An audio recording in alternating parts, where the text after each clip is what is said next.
the interest for me is how technologies can be used to better manage the use of technology, I guess. And something that I get asked a lot about is using tools like wikis to generate standards. And for instance, I had a conversation with the chief technology officer of one of the big oil companies around this, where standards really matter to them for safety reasons and all sorts of other good reasons. But the process for achieving those standards is very laborious. It's not always terribly efficient, and doesn't always come up with the right answer. And this chap was trying to convince me of how important their work was and how so many people's safety relied on the work that they did being as accurate and as timely as possible. But he'd also become a big fan of the Wikipedia and was interested in deploying wiki technologies to generate some of their standards. And basically I said to him, how long does it take to create the standards that you need? And he said, a long time. And I said, how long are your standards applicable and relevant? And he said, a short time. I said, well, that gap's your risk. And being able to use some of these technologies, even if they're not perfect, and even if you don't get, I think actually more and more people do begin to trust the way the Wikipedia works, for instance. And there's more validity in the use of these systems than most people expect. But even if you're not sure, it's worth having a go.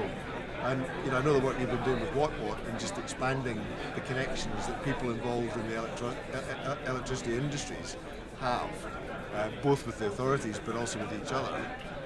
Because that's another aspect of it. The authorities have got this burden of responsibility of managing situations that are incredibly complicated, incredibly diverse, and incredibly inappropriate for the processes that they normally apply to them. So a lot of the people I speak to are people who are in that institutional role, being responsible for something, who are becoming aware that the participants and the practitioners are actually becoming very effective at sorting stuff out for themselves. So there's this kind of tension between the people who are supposedly in charge and responsible and people who are actually being quite effective at just working stuff out amongst themselves. So there's this increasing tension, but also an inclination on the part of the institutions to move towards that way of working.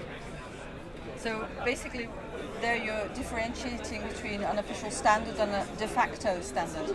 Yeah, I mean this was apparent even within organisations. We wrote at the BBC where I used to work, we wrote policies using the wiki. But to be ratified and formalised, they had to be kind of exported out of the wiki into a document management system. But as somebody once said, document management systems are where knowledge goes to die. And as soon as you put it in there, it starts to get difficult to find, it becomes out of date, and anybody with any sense is going to check the current version on the wiki.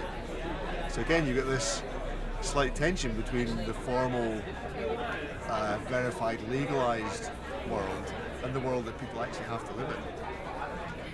Can you see that applying to any other areas that are more classic uses of electricity or electronics or electrotechnical sources? Well, I mean, I was talking at the Science and Technology Funding Council in the UK recently, and they were talking about a blog they had set up around the nuclear industry and the nuclear power industry in the UK, where they'd engaged with the public and they'd had an interest in making what they did more accessible and more approachable and more personal, I guess, which have been very effective. And again, I know some of the oil companies are interested in making what they do, trying to avoid becoming the bad guys.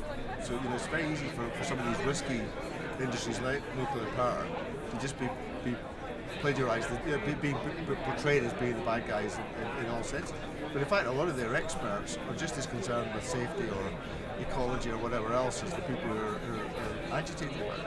And so trying to find some way of bridging that gap and getting better conversations between people who are actually interested in the same thing, again, is something that's potentially interesting. On the subsidiary question linked to the LIFT conference this year, what would you do if you had the 1,000 francs that's been calculated for the carbon footprint available for spending on something else? I would use it to bribe whoever is in charge of rail fares in the UK, because I'm meant to be travelling up to Glasgow on Tuesday to do some work, and I wanted to do the green thing and travel by train. But travelling by train was going to cost £400. Travelling by plane is 130. Euan Semple, thank you very much. Thank you.